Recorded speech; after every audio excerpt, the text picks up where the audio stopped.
नमस्कार, जन उत्तराखंड में आप सभी का स्वागत है। मैं हूं प्रभात। बुलेटिन में सबसे पहले नजर हेडलाइंस पर।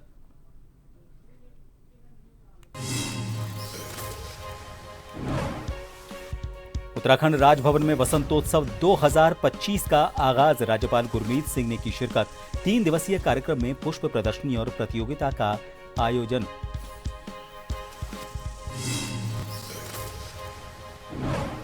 राज्य में इस माह शुरू हो जाएंगी 2 हेली सेवाएं। नैनीताल और बागेश्वर में पर्यटक उठा सकेंगे लाभ। डीजीसीए कर चुका है इंस्पेक्शन।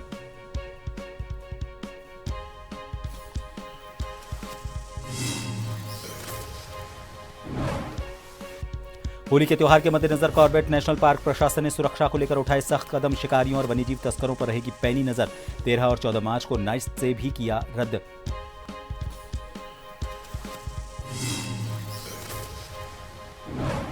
अपना 70वां जन्मदिन मनाने के लिए अनुपम खेर मित्र अनिल कपूर के साथ पहुंचे हरिद्वार। जूना अखाड़े के आचार्य महामंडलेश्वर स्वामी अवधेशानंद गिरी से की मुलाकात।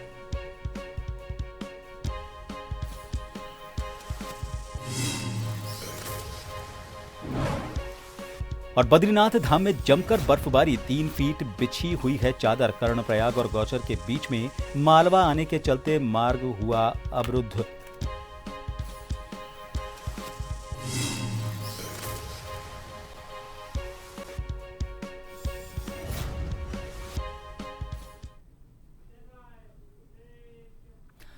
राजभवन में 3 दिवसीय वसंतोत्सव 2025 का राज्यपाल लेफ्टिनेंट जनरल गुरमीत सिंह ने शुभारंभ किया। प्रदर्शनी 8 और 9 मार्च को जन सामान्य के लिए निःशुल्क खुली रहेगी। इस अवधि में 55 अप श्रेणियों में कुल 15 मुख्य प्रतियोगिताएं होंगी। 9 मार्च को विजेताओं को 165 पुरस्कार वितरित किए जाएंगे।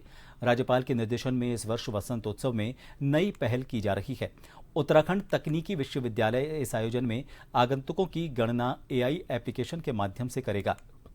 इस अवसर पर राजभवन में आईटीबीपी के जवानों द्वारा कराटे का प्रदर्शन किया गया। वहीं गोरखालियों के द्वारा कुकरी डांस का आयोजन किया गया। साथ ही इस अवसर पर योग का भी लड़कियों ने प्रदर्शन किया।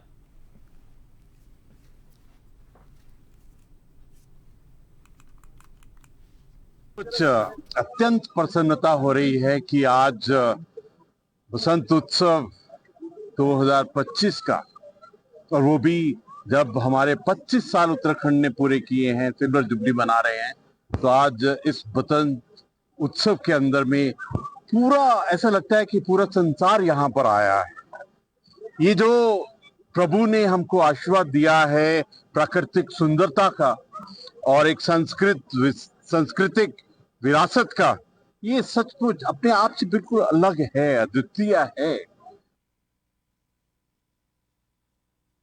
उत्तराखंड में इन दिनों कैबिनेट विस्तार की चर्चा तेज हो गई है। माना जा रहा है कि कैबिनेट विस्तार के साथ साथ कुछ मंत्रियों की छुट्टी भी हो सकती है। सूत्रों की माने तो 5 नए चेहरों को इस बार कैबिनेट में जगह मिल सकती है, जिसको लेकर कांग्रेस प्रदेश अध्यक्ष करण माहरा का कहना है कि जो गालीबाज और मारपीट करने वाले नेता हैं और भर्ती घोटालों में जिनका नाम आया है, उनको निश्चित तौर पर हटना चाहिए। ये ऐसे प्रकरण हैं जिन पर सरकार को गंभीर होना चाहिए। उन्होंने कहा कि जिन मंत्रियों के राज में घोटाले हो रहे हैं, उन सब की छुट्टी हो और ऐसे लोगों को मौका मिले जो राज्य के हित में काम करें और जनता को राहत मिले।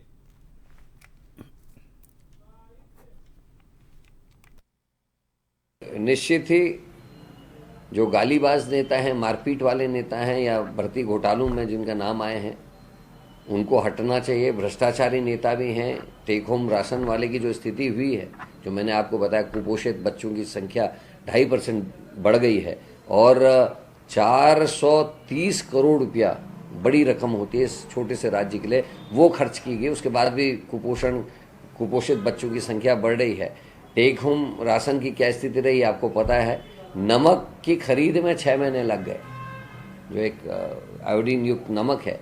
तो ये सारे ऐसे प्रकरण हैं जिस पर गंभीर सरकार को होना चाहिए। चाहे हर 3-4 महीने में चलती हैं और चलती हैं, ये भी चर्चा चल रही है। तो समाधान पे पहुंचेगी नहीं पहुंचेगी, इसके बारे में मैं कोई कमेंट कर नहीं सकता। पार्टी नेतृत्व तो इसको देख रहा होगा। दूसरी बात, पार्टी में किसको लाना है, किसको रखना है, किसको नहीं रखना है, ये भारतीय जनता पार्टी नेतृत्व का काम है और भारतीय जनता पार्टी का अंदरूनी मामला है। ये कांग्रेस के दिशा निर्देश पर या उनके चाहने न चाहने पर इस पर निर्णय नहीं हो सकता है। और तीसरा विषय इसमें ये भी जुड़ता पिछले सप्ताह हुई बारिश के बाद चमोली जनपद में पुल टूटने की 2 घटनाएं सामने आई हैं। बुधवार को एक पुल गोविंद घाट के पास हेमकुंड साहिब को जोड़ने वाला टूटा, जिसकी लंबाई तकरीबन 110 मीटर के आसपास थी। तो वहीं गुरुवार को देर रात मलारी राष्ट्रीय राजमार्ग पर भापकुंड के पांगती नाले में अचानक भारी चट्टान टूटने के चलते बियारो का 52 फीट लंबा पुल पूरी तरह से क्षतिग्रस्त हो गया। इसके चलते भापकुंड पांगती में आवाजाही बंद हो गई। बियारो के तमाम मजदूर और कई बड़ी बड़ी मशीनें घटनास्थल पर पहुंच गई। अब पुल बनाने का निर्माण कार्य बहुत तीव्र गति से शुरू किया।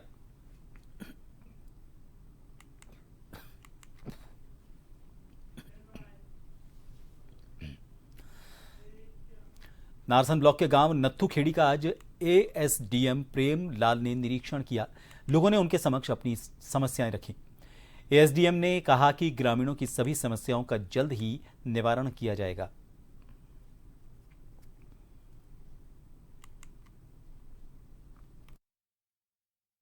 एसडीएम साहब आए थे और एक तो तालाब की समस्या है और रास्तों की समस्या है और बाकी गांव का निरीक्षण भी किया उन्होंने। कितने ग्रामीण इकट्ठे रहे आज? होंगे 200-300 लोग। क्या समस्या आपने रखी, क्या हल करने की क्या बात कही? उन्होंने कहा कि हम जल्द से जल्द इसका समाधान करा दें। आज जो हमारे उत्तराखंड सरकार का सरकार जनता की द्वार का जो प्रोग्राम है और उसके तहत प्रत्येक जनपद में अधिकारियों को पूरे महीने जो है गांव आवंटित हैं और उन आवंटित गांव में लोग अधिकारी जाते हैं और लोगों की समस्याएं सुनते हैं। उसी क्रम में आज मेरा भी नाथूखेड़ी में प्रोग्राम था और इस गांव में आकर के हमने गांव वालों की बैठक करी, उनकी समस्याएं सुनी। और जैसे कि अभी आप देख रहे हैं कि यहाँ पर भी एक भाई साहब हमारे लाए थे, तो ये रोड का मामला है, थोड़ा यहाँ पे रोड टूटी हुई है तो उसको देखने आया और यहाँ पर हमारे ब्लॉक के जो ग्राम विकास अधिकारी हैं उनको बताया गया है कि इसको ठीक कर देंगे।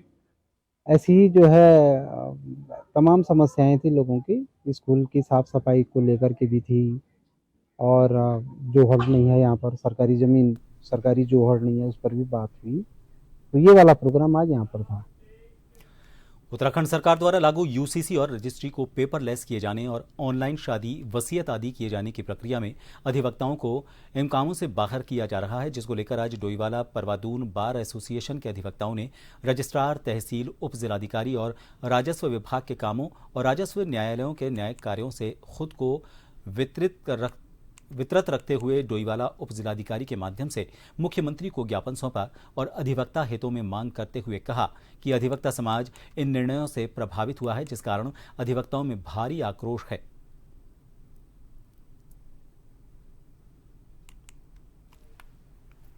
गढ़वाल मंडल में जितनी बार एसोसिएशन है, जितनी तहसीलें हैं, जिला मुख्यालय हैं, वहाँ के सभी अधिवक्ता राजस्व कार्यों से और जितने भी रजिस्ट्री वगैरह के कार्य हैं इससे पूर्णतः उनका विरत हैं और ये आज से प्रारंभ होकर अनिश्चितकालीन चल सकती है अगर सरकार ने जल्दी ही वकीलों की मांगों पर ध्यान देकर इस कानून को वापस नहीं लिया और जो अधिवक्ताओं की रजिस्ट्री में, वसीयत में और मैरिज रजिस्ट्रेशन वगैरह के जो कार्य हैं उसमें जो भूमिका है उसको स्वीकार करते हुए उस कार्य में वकीलों को शामिल करने का जो इन्होंने गैर कानूनी निर्णय लिया है उसको अगर ये वापस नहीं लेते तो ये अनिश्चितकालीन हड़ताल जारी है। जो बार काउंसिल है हमारी बार एसोसिएशन की तरफ से हमें एक ज्ञापन दिया गया है माननीय मुख्यमंत्री जी के लिए, जो कि हम आगे फॉरवर्ड करेंगे।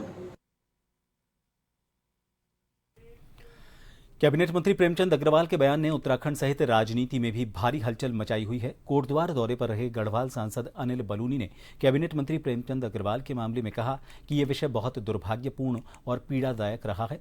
उन्होंने कहा कि वो पार्टी के मुख्य प्रवक्ता हैं, उनकी मर्यादाएं हैं।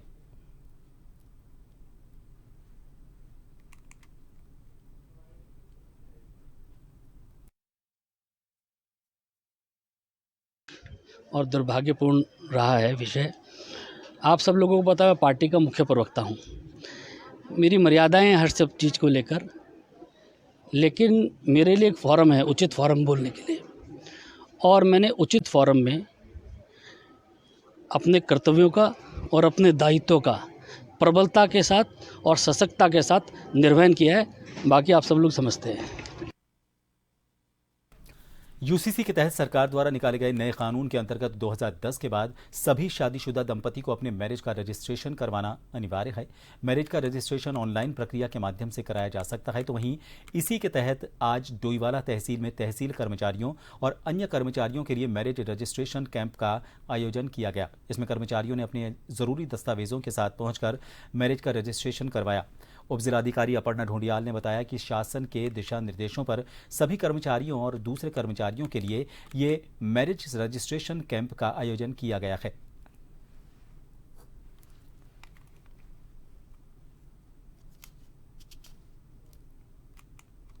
की शादी हुई है सभी को मैरिज रजिस्ट्रेशन कराना आवश्यक है और जो ऑलरेडी सब रजिस्ट्रार ऑफिस में रजिस्टर कर चुके हैं उनको एक एक्नॉलेजमेंट प्राप्त करना है यूसीसी पोर्टल के माध्यम से। तो इसके अंतर्गत जितने भी तहसील के कर्मचारी हैं और अन्य कर्मचारी हैं उनको फैसिलिटेट करने के लिए हमने तहसील में आज कैंप लगाया। उत्तराखंड में पर्यटकों को हेली सेवा उपलब्ध कराए जाने के लिए राज्य सरकार लगातार प्रयास कर रही है कि सीमांत क्षेत्रों तक हेली सेवा का विस्तार हो सके। अब जल्द ही उत्तराखंड के नैनीताल और बागेश्वर 2 जिलों में हेली सेवा शुरू हो जाएगी। हेली सेवाओं के विस्तारीकरण के मामले पर जानकारी देते हुए यूकाडा की सीईओ सोनिका ने कहा कि राज्य में इस महीने 2 जिलों में हेली सेवा शुरू हो जाएगी। इसमें नैनीताल के नौचूकिया और बागेश्वर में हेली सेवा शुरू हो जाएगी। इसमें डीजीसीए के इंस्पेक्शन हो चुके हैं और अब जल्द ही ये सेवा शुरू हो जाएगी। अभी हम लोगों के द्वारा जो नेक्स्ट प्लान है वो नौकुचिया ताल नैनीताल में और बागेश्वर है। इन 2 ज़िलों की हमारी पूरी कार्रवाई हो चुकी है, डीजीसीए का इंस्पेक्शन हो चुका है और अब हम आगे इसको चला देंगे। मोर और लेस हम इस महीने कोशिश करेंगे कि वो वाली जो यात्रा है हमारी चल जाए। इसके अलावा हम लोगों ने एक देहरादून से पंतनगर का हम लोग कोशिश कर रहे हैं कि वो उसका टेंडर फ्लोट हो जाए और जो हमारी चारों धाम हैं हम लोग इस बार कोशिश कर रहे हैं कि हमारे चारों धाम जो हैं वो हेली सेवा से कनेक्ट हो जाए। तो ये अभी हमारे इन प्रोसेस है। यहां रुकेंगे, एक छोटे से ब्रेक के लिए बने रहिए जन टीवी पर।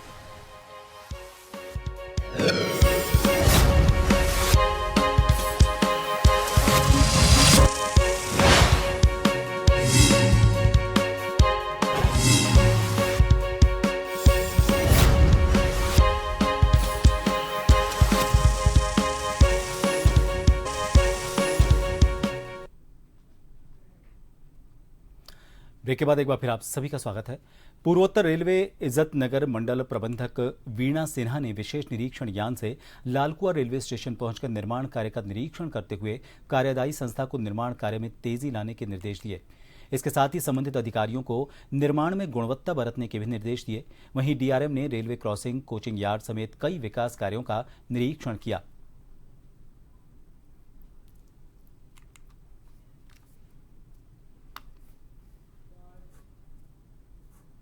लालकुआ से हम लोग काफी होली स्पेशल चला रहे हैं, तो हम आपके माध्यम से जो रेल यात्रियों को कहना चाहेंगे कि उनकी सुविधा के लिए जो भी ट्रेन चलाई गई है, जिस डायरेक्शन की ट्रेन चलाई गई है, उसका वो लोग सही सदुपयोग कर सकें। पूरे देश में जहां मौसम अपना रुख बदलता नजर आ रहा है, वैसे ही धूप में तेज हवा के चलते आगजनी की जो घटनाएं हैं उनमें भी इजाफा होने से पूर्व जसपुर अग्निशमन विभाग पूरी तरह कमर कस रहा है। इसके तहत आज से अग्निशमन विभाग जसपुर के एसएचओ श्याम बहादुर थापा के नेतृत्व में एक सचल दस्ते के साथ क्षेत्र की सरकारी गैर सरकारी फैक्ट्रियों में लगे अग्निशमन यंत्रों की जांच पड़ताल और अग्निशमन यंत्रों के इस्तेमाल की जानकारी देकर आगजनी की छोटी से छोटी, बड़ी से बड़ी घटना पर नियंत्रण पाए जाने को लेकर अहम भूमिका निभाते नजर आ रहे हैं। आपको बता दें, जसपुर शहर की एक घटना ने अग्निशमन विभाग की नींद उड़ा दी जब Nancy college of nursing Jeolikote Nainital की छात्राएं हेल्थ अवेयरनेस कैंप के प्रचार के सिलसिले में जसपुर आई थीं।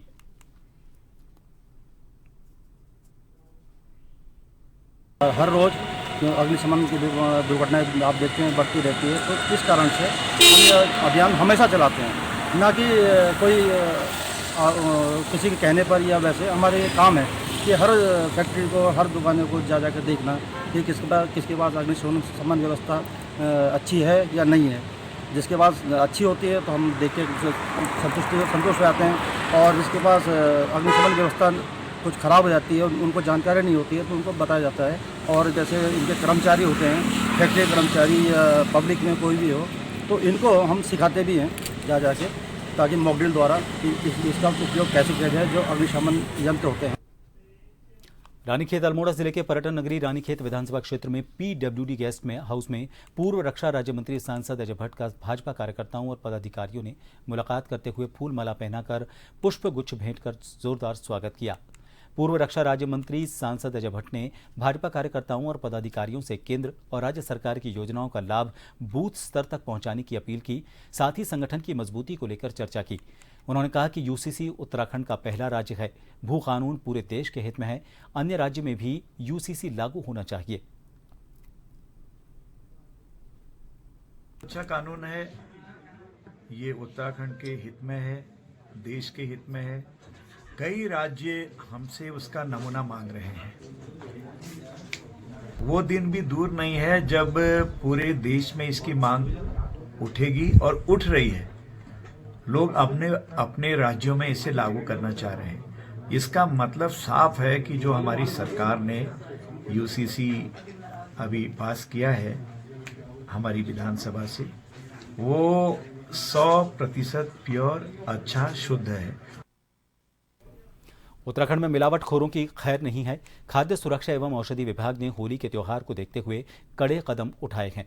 हरिद्वार जिले के गांव-गांव से लेकर शहर तक विभाग की मोबाइल विश्लेषणशाला मौके पर तत्काल ही असली और नकली प्रोडक्ट की जांच कर अपनी रिपोर्ट जारी कर देगी। इसके लिए ये मोबाइल वैन से सभी मसालों से लेकर दूध, दही, घी और सभी खाद्य पदार्थों की मिलावट का पता लगाया जाएगा।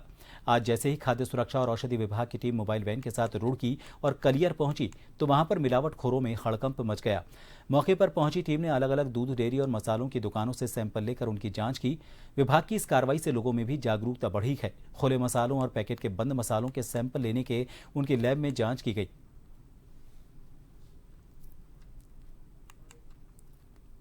त्योहार जो होली के त्यौहार को विशेष दृष्टि में रखते हुए हमारे खाद्य सुरक्षा महोदय और जिलाधिकारी महोदय के निर्देशन पर हमारी डीसी लैब के साथ हम लोगों ने आज स्पेशल ड्राइव चला रहे हैं होली को देखते हुए, जिसपे कि हम मौके पे ही जो FSW है फूड सेफ्टी ऑन व्हील, मौके पे ही हम नमूनों जो हमारे खाद्य पदार्थ के नमूने हैं उसकी जांच कर रहे हैं। जांच करने के बाद लोगों को जागरूक भी कर रहे हैं और जिसपे कोई ऐसी मिलावट होती है, संदिग्ध लग रहा है, उसका मौके पे ही सैंपल लेके जाँच के लिए भेज दें।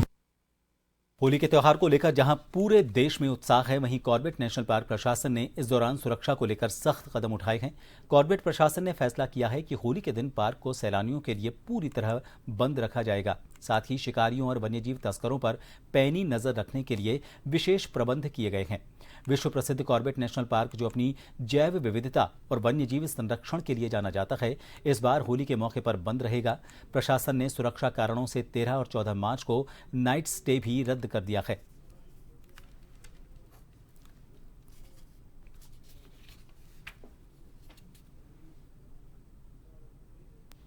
को देखते हुए कॉर्बेट टाइगर रिजर्व में 13th और 14th को अवकाश दिया गया। 13th के आफ्टरनून सफारी और नाइट स्टे, और 14th को मॉर्निंग सफारी, आफ्टरनून सफारी और नाइट स्टे ये बंद रहेंगे। और जहाँ तक सवाल है कि अवैध कोई गतिविधियाँ हों, इसके लिए जितने भी कर्मचारी अधिकारी हैं उनकी छुट्टियाँ रद्द की गई हैं। और साथ ही विशेष तौर पर एक हमारी जो बफर जोन है उसमें 9 टीम्स बनाई गई हैं ताकि जंगलों में कोई अवैध रूप से घुस ना पाए और मानव वन्यजीव संघर्ष की भी स्थिति उत्पन्न न हो सके। रुक करेंगे अगली खबर का खबर रामनगर से है। नेशनल हाईवे 309 रामनगर काशीपुर मार्ग में ग्राम बसई के पास एक कार और छोटा हाथी वाहन के बीच जबरदस्त भिड़ंत हो गई। हादसा इतना जबरदस्त था कि दोनों ही वाहनों के परखच्चे उड़ गए। जानकारी मिलने के बाद मौके पर पहुंची पुलिस ने दुर्घटना में गंभीर रूप से घायल युवक को रामनगर के सरकारी अस्पताल पहुंचाया। यहां चिकित्सकों ने उसे मृत घोषित कर दिया।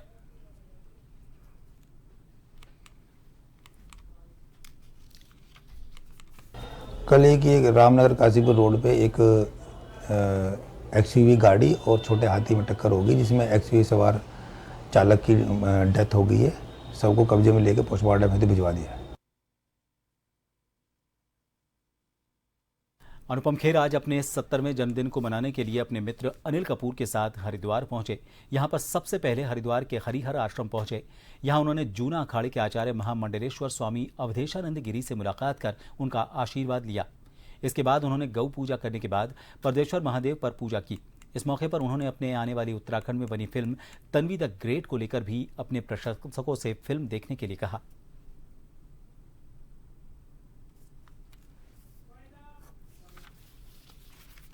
आदरणीय अनुपम खेर जी का 70वां जन्मदिन है। अनुपम खेर जी भारतीय सनातन संस्कृति संस्कार विचारों के पोषक हैं। आज पूरे विश्व में भारत की सनातन संस्कृति के लिए अद्भुत स्वीकृति पैदा हुई है। योग आयुर्वेद के द्वारा, भारतीय आध्यात्मिक विचारों के द्वारा आज उनके 70वें जन्मदिन पर मैं उन्हें हार्दिक शुभकामनाएं प्रदान करता हूं। वे माँ भारती की ऐसी सेवा करते रहें। कुंभ में, महाकुंभ में स्वामी जी को मिला था, उनके शिविर में रहा था 2 दिन। तो चूंकि आज एक मील पत्थर का बर्थडे है तो मुझे लगा कि मैं इस आश्रम में आकर अपना पूजा करवाऊंगा, ताकि मेरे जो जितने भी दोस्त हैं, जितने भी मेरे करीबी लोग हैं, उन सबको साथ लेकर एक सनातन तरीके से अपने बर्थडे को सेलिब्रेट करूंगा। तो जहाँ मैं आया हूँ, मैं गुरु जी का और आश्रम में जितने भी साधु लोग हैं उनका शुक्रिया, उनको धन्यवाद देना चाहूंगा कि इतने खूबसूरत तरीके से, इतने धार्मिक तरीके से मेरा बर्थडे मनाया गया है, मेरा शुभ दिन मनाया गया है। इससे बड़ा आशीर्वाद हरिद्वार नगरी। इन सभी खबरों के साथ फिलहाल के लिए इस बुलेटिन में इतना ही। नमस्कार।